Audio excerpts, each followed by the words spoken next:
The social contract has a long history in political theory, and at its base means that coercive political authority can be legitimized through some kind of pact.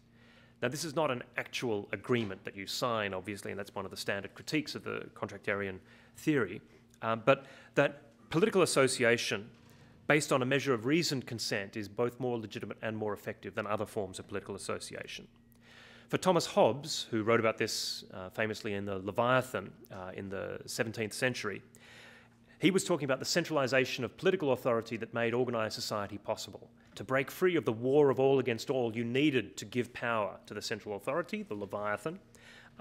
Otherwise, life was going to be nasty, brutish, and short. Today, what I'm talking about is not this ceding of powers to a centralized authority, ceding powers like the monopoly over legitimate use of force, the ability to levy taxes, and so on. What I'm talking about is ceding access to information in exchange for increased security, or at least a measure of increased security, and the conveniences of living in the modern world.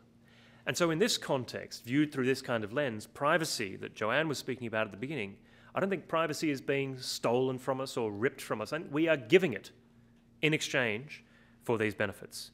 It's true that we often give it without much reflection, but the vast majority of the population appears to accept this transfer in practice.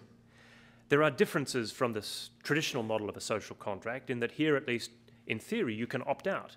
You aren't compelled to have a mobile phone. You aren't compelled to have an email address. You aren't compelled to use a credit card, get a driver's license, fly. You probably can't stop a government, a modern government, knowing about your birth, income, and death. But apart from that, it is possible to go off the grid. Few people choose this path, but it is a real choice.